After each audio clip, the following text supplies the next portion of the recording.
Ready? Start. Mr.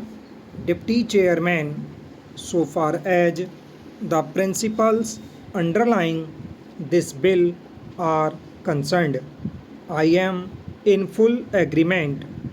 I also find that the provisions of this bill are an improvement upon the various provisions of the Essential Supplies Powers Act 1946, which this bill proposes to replace, and I would like to congratulate the government for implementing the recommendations of the committee which you so ably presided over, but I shall soon point out to you that very many important recommendations which your committee was good enough to make have not been implemented in the provisions of this bill.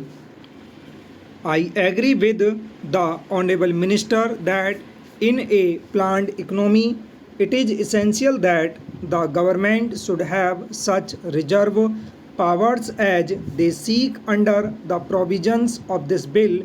It is imperative that they should have powers to regulate the production, supply, and distribution at correct prices of the commodities which are most essential for the life of the community.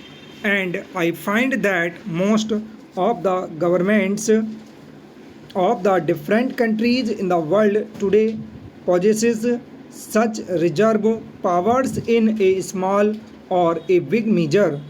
In the United States of America, which still believes largely in a laissez-faire economy, they have such powers in a very big measure. Therefore, I don't grudge the grant of such powers to the government, but as has been pointed out by my honorable friend, the mover of this bill, there is no immediate necessity of enforcing the provisions of this bill because we have passed through the era of plenty, as has been pointed out by my honorable friend, but we must take lessons from our experience in the past when the control measures were there, and you have in your report very ably pointed out as to how these defects could be removed, but I would like to view this measure from a little different angle. We have got to view this measure from two different angles. They have to keep in view the big towns, the small towns, and the big centers of production. We have to control production and distribution by big undertakings, and we have to maintain supplies in big towns and cities where the government machinery is functioning, and we see so many officers there. But we have also to keep in view that we have got to regulate production. Now, the bulk of our population lives in the villages where we have got to maintain the supplies. Now, these villages are spread over big distances. There is lack of communications in the countryside, and we do not have the officials who administer these controls there. They are to be found only in the district or subdivisional headquarters, or mostly in some circle headquarters in the villages, but the vast rural areas which constitute the village population do not have any officer of the government to enforce these measures, and there in those areas we have a large number of small tradesmen who come under the campus of this bill. The question is how to enforce these controls in those areas, in the villages and in the rural areas.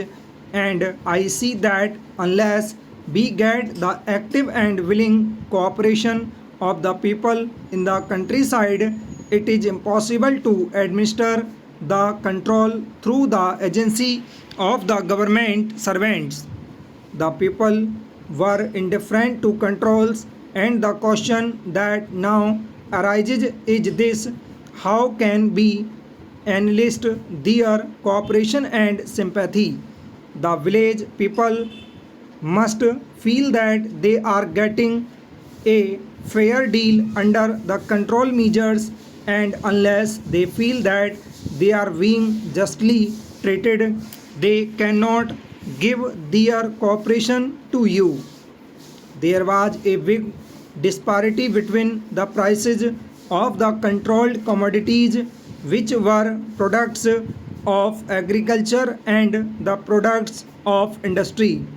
The villagers felt that their products, the agricultural products which they produced, were being snatched away from them at very unfair prices, and they had to purchase industrial products at very much higher prices.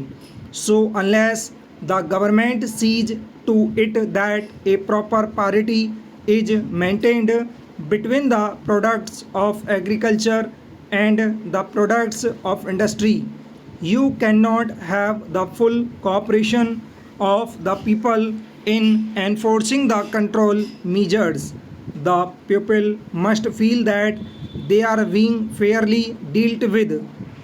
Then, the other point that I would like to emphasize is that people must have a hand in administering the control itself. What happened during the last control days? The control measures were being enforced by supply inspectors at the lowest level. They used to live in the district or sub-divisional headquarters, and there was nobody to enforce the controls in the villages. Then the corruption started at the village, and the small tradesmen and all the people who dealt full stop.